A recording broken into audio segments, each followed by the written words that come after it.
Hello and welcome to my next video, which I think is part 10. And in this video we are going to be talking about earth neutral relays, and then we're going to be looking at Modbus communications with my SolarEdge inverter. So after my electricians had finished up in the house, one of the things I wanted to do was test the RCDs in the house in off-grid mode. And I came across a problem. And at the moment we are connected to the grid and everything is looking fine. But watch what happens when I turn the power off. We get an alarm, and it is a polarity alarm. And I thought to myself, this is very odd indeed. So I took a closer look, and what do we have? Now, one of the things you will see here is that we only have one green light here. That's telling us that we are missing an earth, which is very interesting. But now have a look at my multimeter. You can see when we connect things together, it sounds like we've got continuity, but you look at the display and it says open loop. And this was the test I did a few videos ago to prove that we had a bond between earth and neutral. But I didn't actually look at the value on the display. It was open loop. So I checked something else. Let's go and measure voltage across the supply. You see, right there, 240 volts. But watch what happens when I do this. Touch neutral. You see here, we've got 120 volts between earth and neutral. And likewise, we have got 120 volts between earth and live. So this is proof that there is no earth neutral bond, despite the fact that the settings were all correct in the inverter. Now, some people have been asking about what kind of earthing arrangements I have for my inverter, especially when it comes to off-grid loads. Now, in the manual for the Sunsynk inverter, the 8.8 kilowatt Echo inverter, you get this diagram on page 28. You have your grid supply, you've got earth here, and you have got line and neutral. So these here would be inside your consumer unit. Your load for the inverter is a separate terminal block. But you can see we've got continuous potential earth with grid. But in addition, we also have an earth rod connected directly to the inverter. And that gives us our earth reference in off-grid mode. Because in off-grid mode, one of the things you'll see is that your live and neutral connections are not connected to your live and neutral connections here. Now, as it is, on my system, I have got a changeover switch so that loads here can either be connected to the grid or they can be connected to the hybrid inverter. But in off-grid mode, the question then becomes, if neutral and live are separate, how do you maintain the bond with potential earth?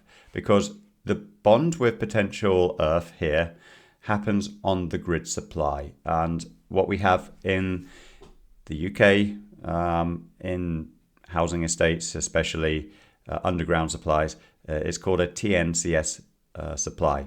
So basically, earth and neutral are combined into one core, which comes into your house.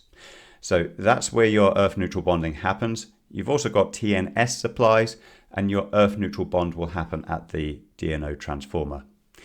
But when it comes to a hybrid inverter, in off-grid mode, you cannot rely on that potential earth being connected. So you have a local earth rod connected directly to the hybrid inverter.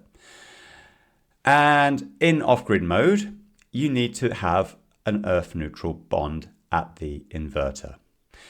And as you can see in this manual, it's suggesting here that we have an internal relay built into the hybrid inverter, which will create your earth neutral bond for you. Unfortunately, that is not so. Now, manuals for other inverters do actually say it's an external relay that you need to install, not an internal relay. But for the 8.8 kilowatt Echo inverter, this is what it says. Now, if I just do an RCD trip test using the normal testing function on the breaker, you can see that works fine. So an ordinary consumer testing the RCDs in the normal way using these buttons would not find this problem. But the socket tester shows that we do indeed have a missing earth, and that is very interesting indeed. So I sent an email to Sunsynk, and Sunsynk told me that, contrary to what their manual says, there is indeed no internal relay for earth neutral bond. So we have to make our own earth neutral bond, and we're going to use a relay. This is a 63 amp relay, so we're going to be sizing the relay so that it can carry a full earth current, a full earth volt current from line to earth. And we're going to use 2 terminal outputs from the inverter. So we're going to switch everything off, and we're going to do a bit of rewiring. So this is what I've wired in. This is the 63 amp contactor, and we're using just one pole. We've just got the neutral connected. I'm using the pole which is as far away from this bus bar as possible. I don't particularly want that neutral to be rubbing against that bus bar, but of course we've got that anyway on the main switch. We've got this control lead here that comes from the inverter. It is fuse, it is circuit breaker protected, goes up here and then it just loops round into the control. There is a surge current of what is it? Well, it's the equivalent of 53 watts. So in here, these are the terminals. It's live and neutral. These will this relay contact will become live at 240 volts. They're hot contacts when we switch it on. So what we're going to do, we're going to switch it on. So let's turn that on, breaker on, isolator on, and we'll wait for this to liven up.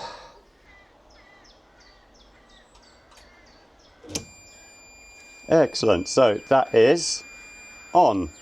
I am happy with that. That is now giving us continuity. So what we're now going to do is we are going to depower everything again, and then we're going to do the final connection. And there is our inverter. So we're going to do some measurements.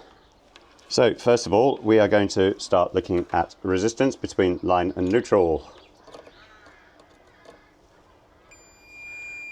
And it's less than an ohm. It's getting lower and lower. I'm happy with that now. That's very good. Let's look at voltage. First between line and neutral to make sure everything is fine there. 240 volts, excellent. And we will do line and earth, 240 volts, and then neutral and earth, millivolts. So I'm much happier with that now. So I think our RCD testing is now good to test. Okay, so we'll just plug into here, and we'll just adjust this. The earth connection in this particular socket can be a bit wonky. If I just adjust this a little bit, the connectivity just goes bad. So I probably need to replace this socket anyway. But as you can see, we're looking good. We're going to do a 30 milliamp test. We're going to start off with half RCD test, and we'll just do that. So that passed, no trips no trips for 2 seconds. Then we will do the full 30 milliamp test. Excellent, and that was at 29.6 milliseconds. So that's faster than the 40 millisecond standard. So I am, oops, not that one. I am very happy with this now. So that gives me a lot more confidence in this system. What we haven't done is restore the grid. And this earth neutral bond has to de-energize before the relay for the grid energizers. Now, older versions of software for Sunsynk didn't do that. I haven't done any firmware update, but I'm hoping the firmware version is new enough to do that, but we shall see. All right, so we are now back on grid power, and I'll just check that here.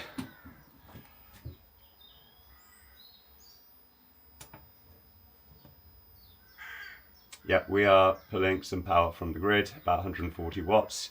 So that is perfectly fine. So I'm very happy with this test result. Now all I have to do is put the cover backs on, and hopefully the fuse box contactor is going to fit in the hole. Now I think what this video demonstrates is that you can have a perfectly functioning off-grid system, and yet you've got hidden danger, and that hidden danger is not obvious. And earth neutral bonding is essential for safe operation of overcurrent protection devices, particularly in an earth fault situation. Now, in this situation, the question is going to be, how do you know your earth bond relay is working? These things are, after all, contactors, and they are normally de-energized, and they are energized to close that relay, so they can fail.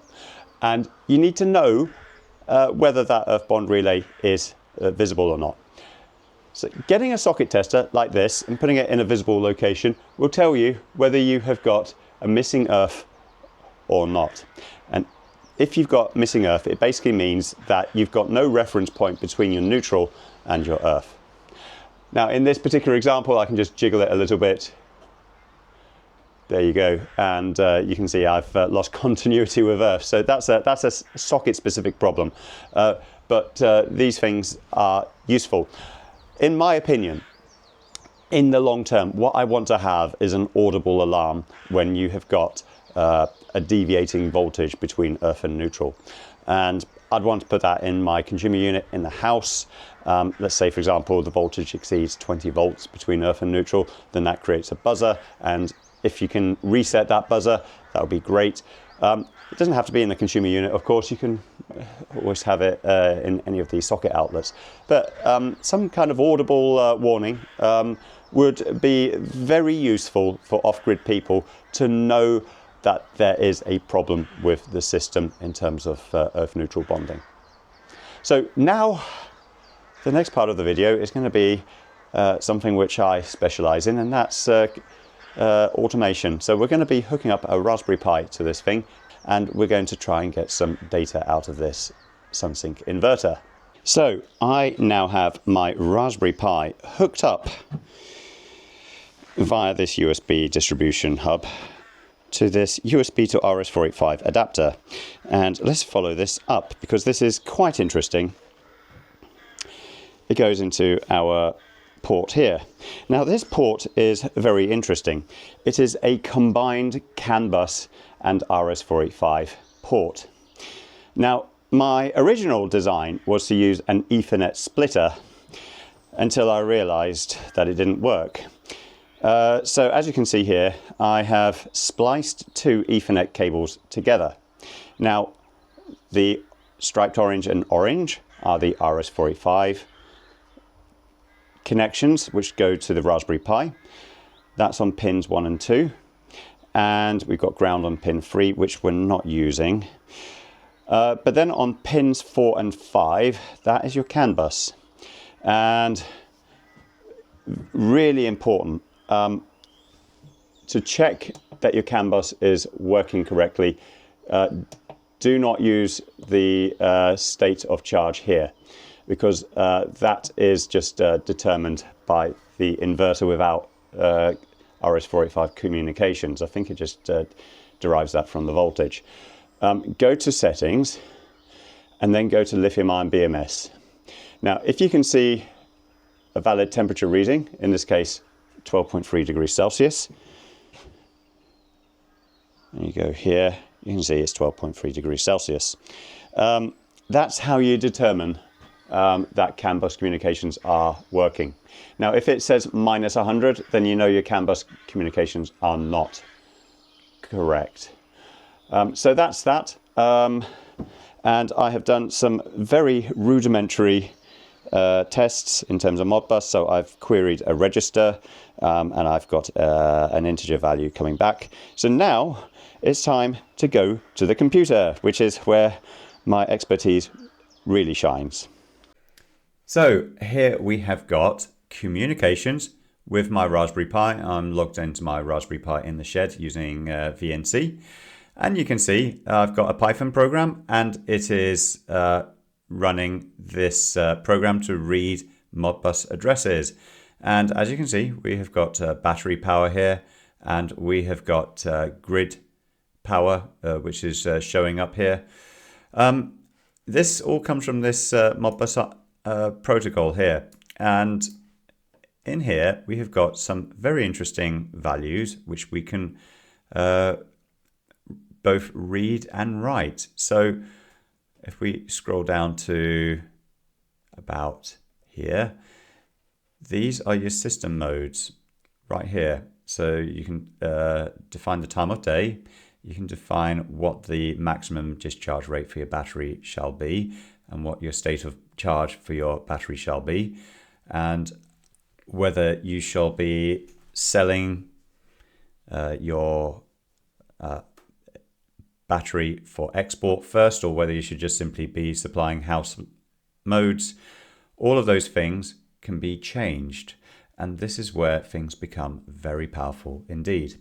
Now, I'm not going to show you all of the Python code and get into those details, but we are using Modbus RTU, and we're using a baud rate of 9600, 8 data bits, 1 stop bit, no parity.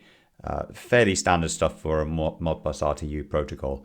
I've also got a Modbus TCP protocol to my SolarEdge inverter, and in that instance I'm able to read a lot of data as well. Unfortunately, any data I write to it only lasts a few seconds before it gets overwritten by something else. Now, I haven't tried to manipulate these values here just yet, but that will be coming in due course. So this Raspberry Pi has done a lot to prove this interface. But as you can see, this is not how I'm going to be setting things up permanently. I want it to look nice. And one of the problems with having a Raspberry Pi here is that the Wi-Fi dongle, which is this little USB device, it's got really poor coverage from the main house. And I'm pondering two options. One is to run a much longer RS485 cable to my main Raspberry Pi in my loft, and then that saves this Raspberry Pi for more hobby type activities as opposed to household type activities. So this is definitely ongoing, but we've got proof of concept now that I am able to read data. I'm going to be testing out whether we can actually whether we can actually manipulate those values in due course, and then I'll report back. So the good news is that the replacement wall has now been constructed, which means I'm now free to install fence posts.